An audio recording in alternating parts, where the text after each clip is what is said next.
چھوٹے تھے تو لڑائی ہوتی تھی، ایک کہتا تھا ماں میری ہے، دوسرا کہتا تھا نہیں ماں میری ہے، اور اس بات پہ لڑتے تھے، ایک کہتا تھا ماں میری ہے، دوسرا کہتا تھا ماں میری ہے، پھر کہتے تھے چلو ماں سے پوچھ لیں،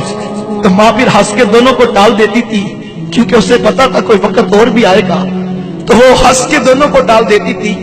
ایک زمانہ تھا لڑائی یہ تھی ماں میری ہے ماں میری ہے، لیکن پھر وقت وہ آیا جب ماں بوڑھی ہو گئی، تو اب لڑائی اس بات کی ہے کہ ماں تیری ہے ماں تیری ہے۔ ایک کہتا ہے میں نے پچھلا مہینہ گزارا، مجھے پتا میرے بیٹے کتنی آزمائش میں رہے ہیں، میرے بچوں کی نیند ڈسٹرب رہتی ہے ماں کی کھانسی سے، میں نہیں رکھ سکتا، 4 مہینے تم نکالو، ہر کوئی مہینہ پھر دیکھوں گا کیا کرنا ہے۔ آج وہی ماں بوجھ بنی ہے جس ماں کے قدموں تلے اولاد کی جنت جڑی ہے۔ کہ کوئی نوجوان تھا تو وہ اپنی ماں کو یتیم خانے میں چھوڑ آیا۔ یہ آج ہمارے ہاں بھی اولڈ پیپلز ہوم بن گئے کہ جب ماں باپ بوڑھے ہوئے تو تم جا کے ان کو یتیم خانوں میں جمع کروا دو۔ یہ دن بھی ہم نے دیکھنے تھے۔ تو خیر وہ ماں کو جمع کرایا اور ساتھ انتظامیہ کو نمبر لکھ کے دے دیا کہ جب ماں مرنے لگے تو مجھے فون کر دینا، میں نے تدفین ابائی گاؤں میں کرنی۔ خیر اس کا وقت آخر قریب آیا تو انتظامیہ والوں نے فون کیا اور کہا کہ ماں مرنے کے قریب ہے، اگر ملاقات کرنی ہے تو آ جا۔ خیر وہ پہنچا اور اس نے آ کے کہا ماں اگر تیری کوئی خواہش ہو تو مجھے پورا کرنے کا خواہش کا رکھتا ہوں، تو مجھے کوئی بات کہے تو میں اسے پورا کر دوں۔ تو اس نے کہا بیٹا یہ یتیم خانہ جہاں تو نے مجھے جمع کروایا تو اس کے کچھ پنکھے خراب ہیں، جب جون جولائی کی گرمی آتی ہے تو یہاں بوڑھے ماں باپ سے سکتے ہیں، اگر تیرے پاس پیسوں میں وسعت ہو تو یہاں کے پنکھے تبدیل کروا دے۔ تو کہنے لگا کہ ماں اب میں پنکھے تبدیل کروا بھی دوں تو تجھے کیا فائدہ،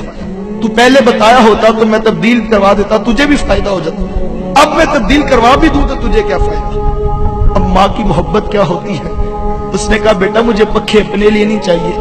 میں تو ڈرتی ہوں کل جب تو بوڑھا ہوگا تیری اولاد تجھے یہاں نہ چھوڑ جائے، اور مجھے قبر میں بھی نیند نہیں آئے گی، میرے لال کو گرمی لگ رہی ہے، مجھے پنکھے اپنے لیے نہیں چاہیے، مجھے تو تیرے لیے چاہیے۔ وہ کوئی بوڑھا باپ تھا نا، وہ موبائل اٹھا کے موبائل والے کے پاس چلا گیا اور اسے کہنے لگا بیٹا یہ موبائل ٹھیک کر دو۔ نوجوان نے موبائل دیکھا تو کہا بابا جی موبائل ٹھیک ہے۔ اس نے کہا نہیں بیٹا دھیان سے دیکھو یہ موبائل خراب ہے۔ اس نے پھر دیکھا تو کہا بابا جی موبائل بالکل ٹھیک ہے۔ دوسری مرتبہ جب بوڑھے کے ہاتھ میں موبائل پکڑایا تو بوڑھے کی آنکھوں میں موٹے موٹے آنسو آ گئے اور اس کی ہچکی بند گئی۔ اس نے کہا بیٹا اگر یہ موبائل ٹھیک ہے تو اس کے اوپر میرے بیٹے کی کال کیوں نہیں آتی ہے؟ میں سارا دن کان سے لگا کے بیٹھا رہتا ہوں کہ میرا بیٹا ابھی مجھے کال کرے گا، میرا بیٹا ابھی مجھے کال کرے گا، لیکن اس کے اوپر میرے بیٹے کی کال نہیں آتی ہے۔ یہ بوڑھے ماں باپ ہے، مانگنا بری بات ہے، مانگنا نہیں چاہیے، لیکن میں سوچتا ہوں کہ صحیح جب سگنل پہ بریک لگتی ہے، جھکی ہوئی کمر پہ بوڑھا ہاتھ تیرے شیشے کے دروازے کے آگے جب ایسے آتا ہے تو دل میں خیال تو آتا ہے آخر یہ 60 سال کی مائی ہے، کوئی اس کی بھی اولاد ہوگی، کوئی اس کا بھی بیٹا ہوگا، لیکن یہ آج سڑک پر بیٹھ کر مانگنے پہ مجبور ہے۔ ماں باپ کیا مانگتے ہیں تم سے؟ نماز ختم ہوتی ہے تو سارے لوگ اٹھ کے گھر چلے جاتے ہیں،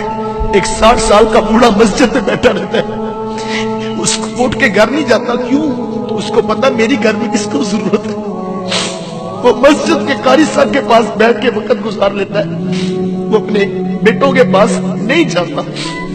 4 بیٹے بیٹھے ہوں گھر میں کسی بات پہ مشاورت ہو رہی ہو،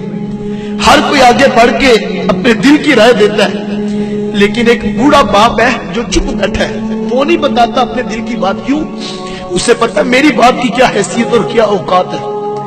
جب ماں باپ یہ سوچے کہ 2 دن سے ماں سوچ رہی ہے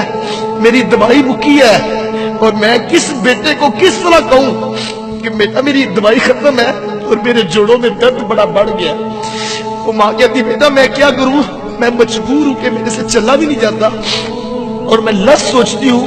کہ میں تمہیں کیسے کہوں۔ وہ جو باہر بیٹھ کے 2000 کا دوستوں میں ڈنر کر کے آ جاتا ہے، ماں کی دوائی کی خبر لینے کے لیے اس کے پاس نہ وقت ہے نہ اس کے پاس سوچ ہے۔ میں نوجوانوں سے کہتا ہوں آج تمہیں برا لگتا ہے، تم کہتے ہو میں نے یہ کرنا ہے میں نے وہ کرنا ہے، تمہیں ماں باپ کا ٹوکنا برا لگتا ہے، صاحب ایک وقت آئے گا جب گھر سے 4 پائی اٹھ جائے گی، وہ 4 پائی جو تجھے بڑی بری لگتی تھی تو نے اٹھا کے سین میں رکھ دی تھی، میرے بچوں کی نیند ڈسٹرب ہوتی ہے، ایک وقت آئے گا وہ 4 پائی جب اٹھ جائے گی